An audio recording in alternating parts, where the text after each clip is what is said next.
Então vamos lá, né? Então vamos estudar as reações de precipitação. Então tomar como exemplo um sal bem comum que é o NaCl, que é o cloreto de sódio. Vamos supor que eu tenha lá NaCl sólido, tá certo? E dissolva isso em solução aquosa, certo? Então vou ter lá o Na+, mais Cl-, tá? Ambos aquosos, tá certo? Bom, vamos supor que eu adicione a esse sistema aqui, né, o nitrato de prata, que é um sal de prata, que é bem solúvel também.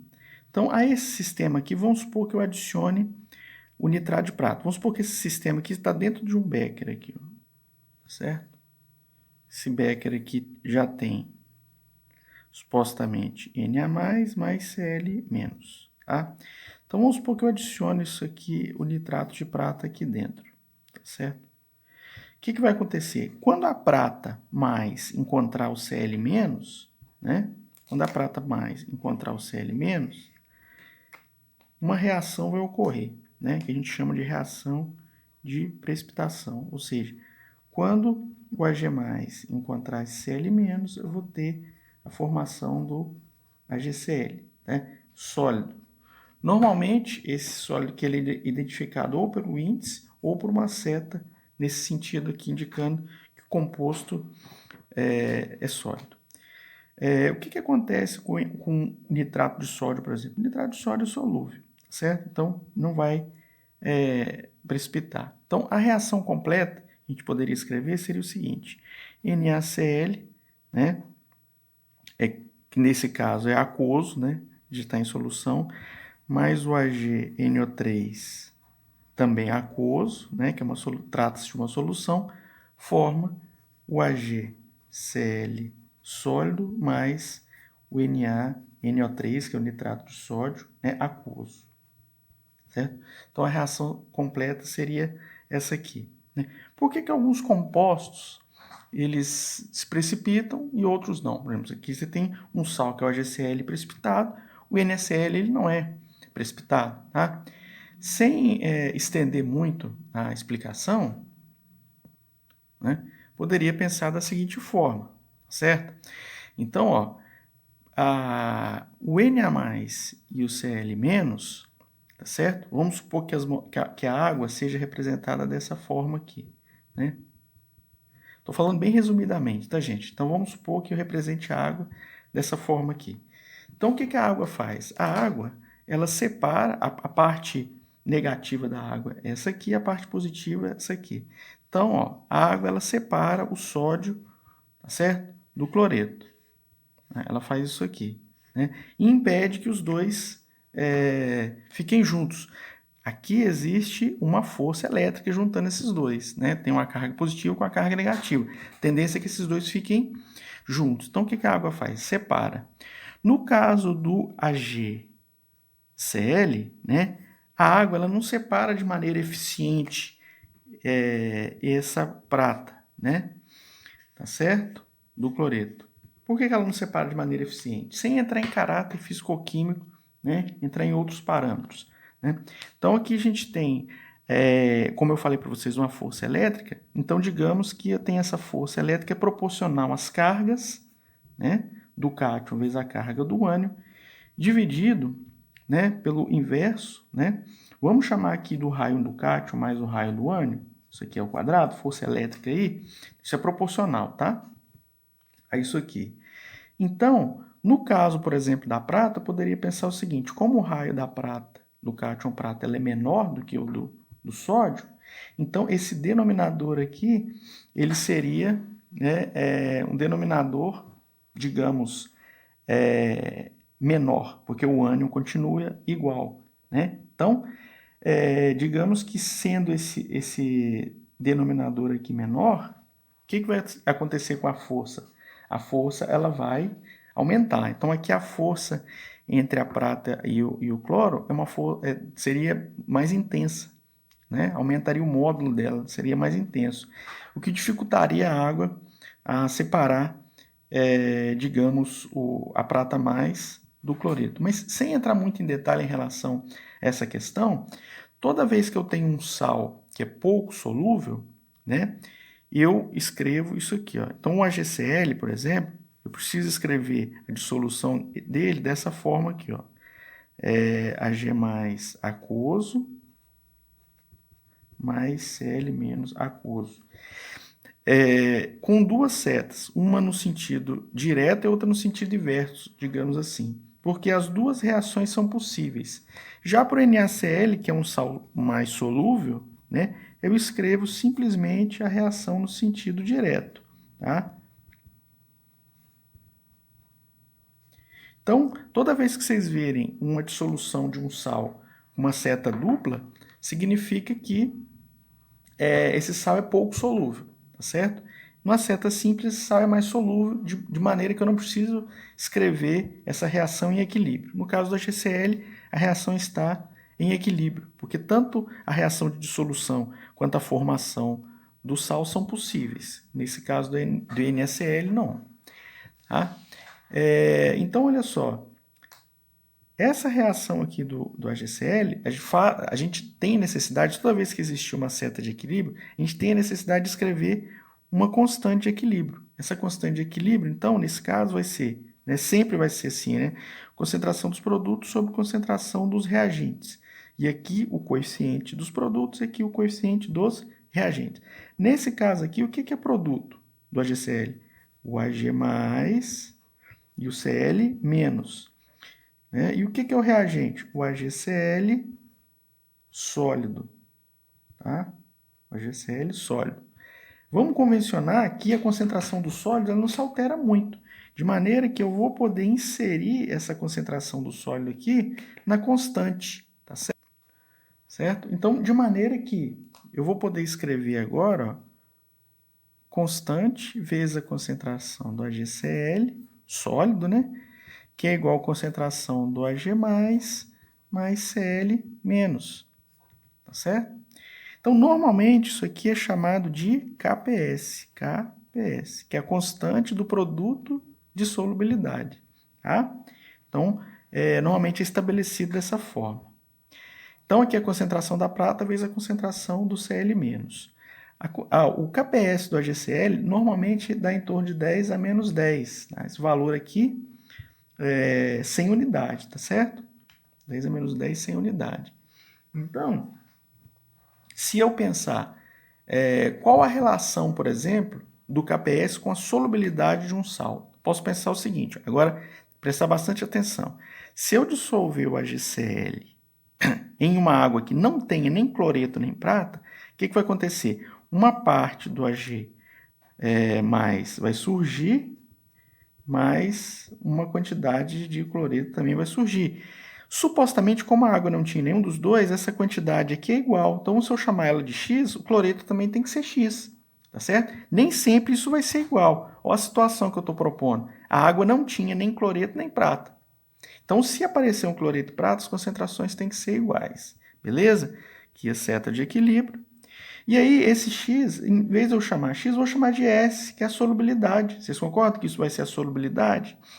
Então, o KPS vai ser concentração de prata, que é o S, né? Vezes concentração de cloreto, que também é o S. Então, o KPS vai ser S ao quadrado. E o S, que é a solubilidade, vai ser raiz do KPS, certo? Isso toda vez que eu tiver um sal 1 para 1, tá? Ou seja, um cátion para um ânion, beleza? Para o caso, por exemplo, de um sal 2 para 1, vamos supor, existe esse outro sal aqui, ó, Ag2CrO4, é o cromato de prata. O cromato de prata ele vai ser o seguinte, ó, ele vai ser 2Ag+, mais o ânion cromato, tem uma carga duplamente negativa aqui. Então, ó, escrevendo aqui de novo, então, ó, Ag2CrO4, duas pratas mais o cromato. Tá? Beleza? Então, o KPS para esse composto aqui, vamos supor novamente que a água não tinha nem prata e nem cromato. Então, o que vai acontecer? Se aparecer um certo cromato em solução, uma quantidade S de cromato, de prata tem que ser 2S. Vocês concordam? Porque é o dobro. E aí agora, para eu escrever o KPS, ó, o KPS desse sal aqui, ó, lembra que eu tinha escrito lá no equilíbrio que concentração dos produtos sobre reagentes? Aqui o coeficiente da prata é 2, então tem que aparecer aqui, ó, 2. Concentração do cromato, né? Esse 2 não tem nada a ver, é a carga, né? Esse aqui também é o índice, tá? Esse 2 que está aqui é o coeficiente estequiométrico que aparece aqui. Então, ó, o cromato tem um coeficiente 1. Então, se eu colocar 1 aqui, não altera nada, né? Normalmente o expoente 1 ele não é representado. Então, ó, agora, só que a concentração de prata é 2S. E a concentração de cromato é S. Então, vou colocar aqui, ó, 2S ao quadrado vezes o S. O que vai dar isso aqui? Ó? 2S ao quadrado vai ser 4S ao quadrado vezes S. Então, o KPS é igual a 4S ao cubo. Tá certo? De modo que, para sais 2 para 1, a solubilidade é representada da seguinte forma. KPS dividido por 4, isso aqui é a raiz cúbica. Tá? Isso para sais 2 para 1. Certo? Para sal 1 para 1, a gente já viu aí como que é a representação. Então, olha só, de posse dessas informações, a gente já consegue observar aí, né, como que seria, através da reação de precipitação, aproveitar isso aí para realizar a determinação de cloreto em solução, né, um método simples, né, para determinar cloreto em solução. Então, a base do método é o seguinte, ó,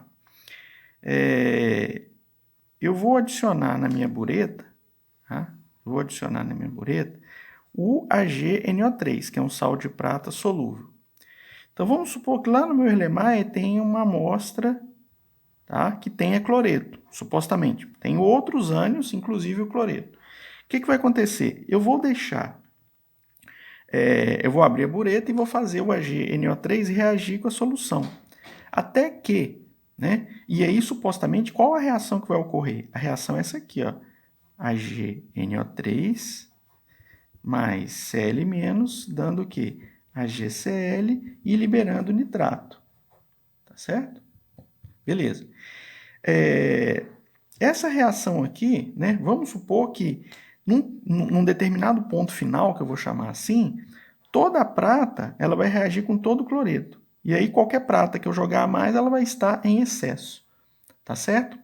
Agora, se esse ponto final é atingido, né, eu posso escrever que o número de mols de AgNO3 é igual ao número de mols de prata que tinha dentro da solução. Tá certo? E aí eu posso escrever o seguinte, ó.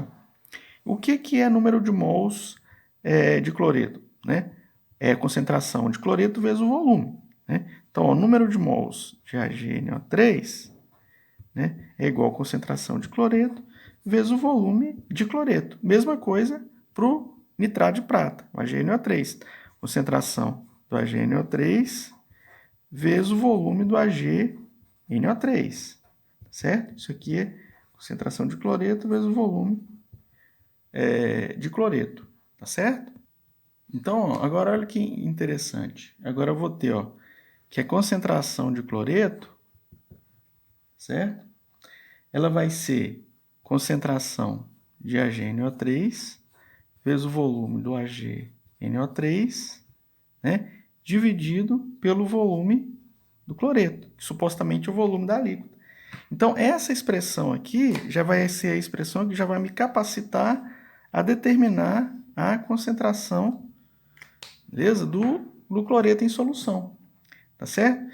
Então, se eu souber quanto que eu gastei, né, que é o volume do AgNO3 gasto, e se eu souber a concentração do AgNO3, e eu souber o volume da alíquota, eu sei calcular a concentração de cloreto.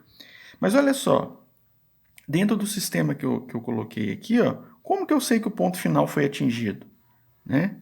Então, a bureta vai ter o AgNO3, tá certo? O Erlenmeyer vai ter a solução de cloreto. Só que dentro desse sistema aqui, eu vou jogar um sal que é chamado de cromato K2CrO4, né? É o dicromato de potássio. Tá certo? Desculpa, cromato de potássio. Esse cromato de potássio,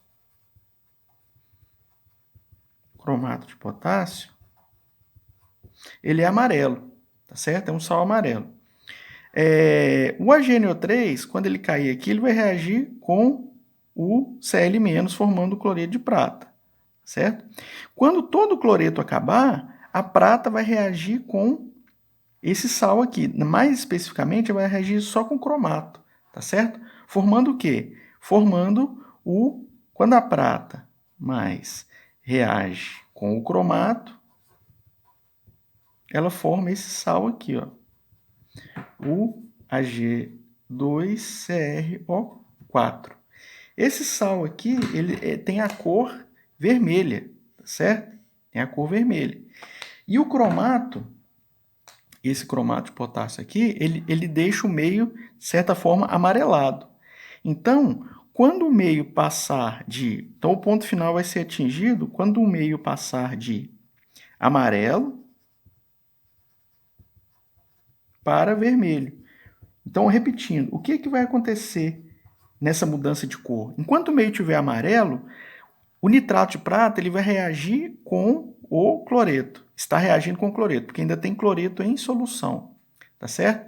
O que vai ser formado? A GCl. O GCl é o quê? Branco. Então, como o meio vai estar amarelado por causa do cromato, o meio vai continuar amarelado, né? Um tom um pouco mais claro por causa da tonalidade branca do AgCl, né? Mas vai continuar amarelado. Então, quanto o meio continuar amarelado é porque ainda tem cloreto para reagir com nitrato de prata.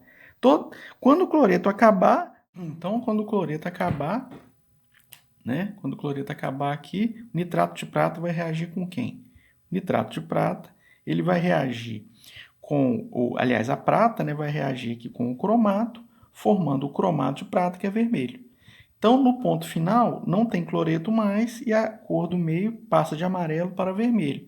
Então, assim, com isso eu sei que o ponto final foi atingido, e aí essa reação aqui, ó, eu vou poder usar essa reação para calcular o teor do cloreto, beleza? Então essa é a base do método chamado método argentimétrico, né, ou método direto para a determinação do cloreto em solução, né? E indiretamente eu posso calcular também o teor de NaCl se, né, todo o sódio do meio estiver associado ao cloreto, por exemplo. Beleza?